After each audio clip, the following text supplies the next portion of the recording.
Assalamualaikum warahmatullahi wabarakatuh, and very good afternoon to everyone here.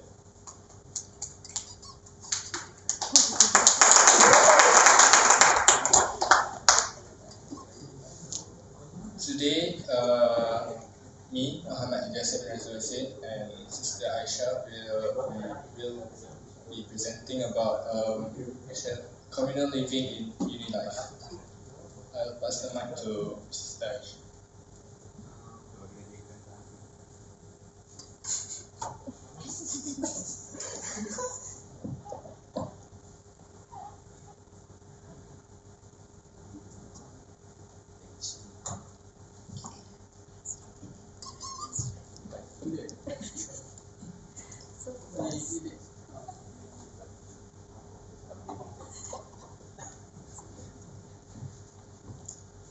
Bismillahirrahmanirrahim. Here we start with the introduction.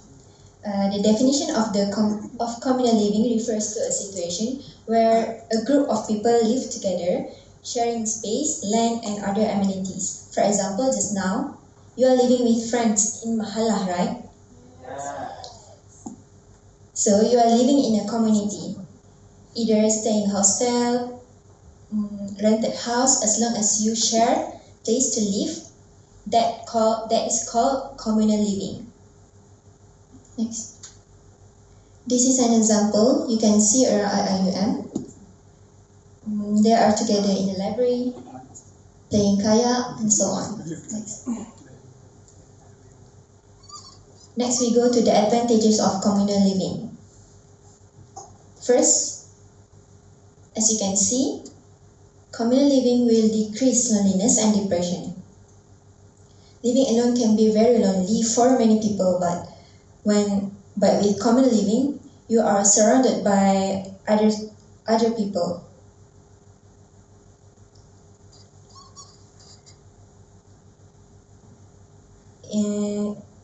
These days, most of students in university faces many problems, right? Do you agree with me? Maybe a problem with classmate or with your assignment. So with communal living, you can talk to your roommate or housemate. Unfortunately, we build the connection by helping each other or listen to their problems. If communal living in university can be maintained, inshallah, all students in university will free from loneliness and depression. Next. Second, sense of responsibility. Facilities in a communal rooming house would probably provide the things an individual need daily, but it doesn't mean your responsibility stop. Let's say many facilities are provided in our mahallah. The facility we have must be well maintained because we share the facility with others as well.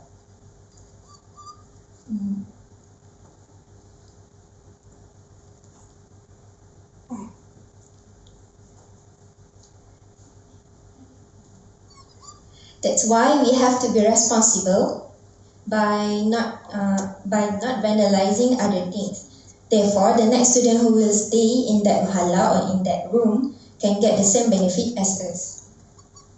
On the other hand, we can maintain the facilities by making a timetable to distribute tasks among our roommate to do work. For example, mopping, sweeping, and cleaning. So we don't have to fight with our roommate in doing the responsibilities. Third, reduce living costs, which means you also share utilities fees or costs. For example, share the groceries, washroom, laundry, and so on. This way, you are paying less than the than the normal cost when you are living alone. This will not burden the student, and it also can help students who are struggling with money, or maybe because they are from unwealthy family. Next, I will pass the floor to Ilyas.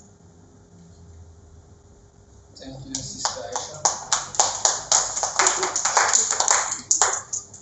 And now we move on to challenges of communal living. Firstly, we have privacy. You might find communal hostels or dormitories to be too crowded, which might interfere with the residents' right to privacy. We can therefore conclude that due to its shared nature, communal living may not always be the best choice if you want to have a total privacy similar to that found in your home. You will interact with a variety of people, live in a community, and trade a variety of goods. Universities, for instance, let you stay in dormitories and hostels. Students are required to stay with people that you don't even recognize at all. Hostel privacy is very different from your student's home environment. Without your consent, your roommates or your friends may enter your personal space without you even knowing. They will start talking to you, start chatting with you at random. This is acceptable for some people, but most of the people, they don't like that thing. When they are working, sleeping, or doing something else, they don't want their friends or roommates to bother them. And your roommates might distract you from your studies. Okay. Move on to the second point, which is safety and security. In terms of trust and personal benefits, living with a large group of strangers can be problematic.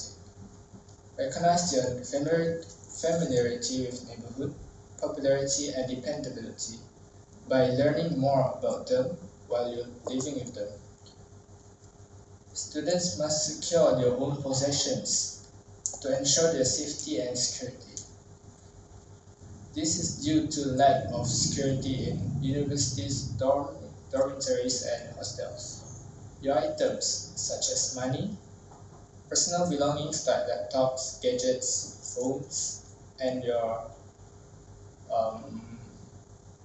etc. Could be stolen by other students, and possibly your roommates might steal your belongings. In hostels, it's a common thing for people to steal your belongings. There are a lot of cases in university hostels around Malaysia which people steal laptops, money, and personal things from their own friends. You might believe that some people have good intention towards you, but you don't know their true motive towards you. They might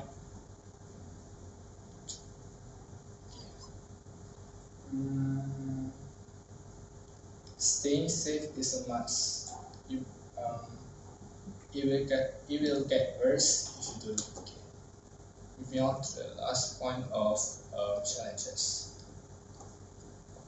The third one is set of rules to follow. If you live alone or with your parents, you can essentially do whatever you want, but you can't do that if you're living together with other people. There are guidelines to follow and limitations to comply with. You might lose your privileges or your space if you don't follow these rules.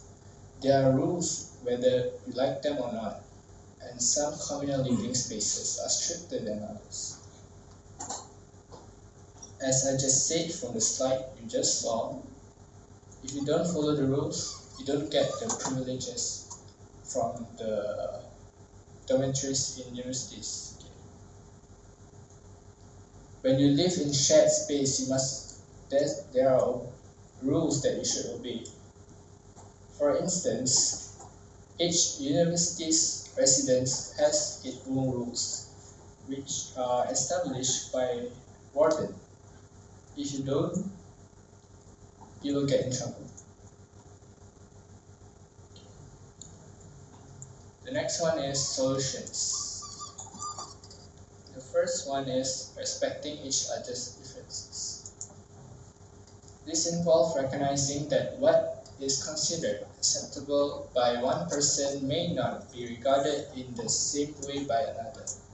For instance, one person might not mind at all if their possessions are used without their consent, whereas another person might. Respect. A 7-letter word that is very important to everyone. You need to respect people like their privacy, emotions, and feelings. When you're living together as your roommates, you need to respect them. The timing of our interaction with them is very crucial. For instance, when they are sleeping, you don't simply open bright lights just for your own sake. This means that you're selfish and lack of respect. Okay. The second point is establish boundaries. Living with someone isn't always simple, and when needs or preferences don't exactly align, conflict is inevitable.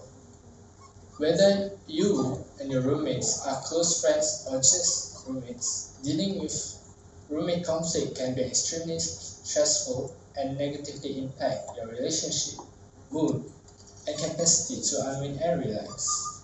While discussing boundaries is only crucial when attempting to resolve a conflict, being aware of your roommate's needs and expectations in advance can actually help reduce a conflict. The last one. The last solution that we prepare are don't neglect your possessions. Every person places a great deal of importance on items like watches, technology, and important papers. Due to their negligence, students who reside in dormitories or hostels frequently misplace their possessions. To prevent theft, valuable items should be kept in secure location. For example, when you are going to cafe to eat with your friends, you should keep your valuable items like your money, laptop, and others in a locker and lock it to keep your possession safe. Okay. If you don't keep your possession safe, the thief will have an easy time targeting you.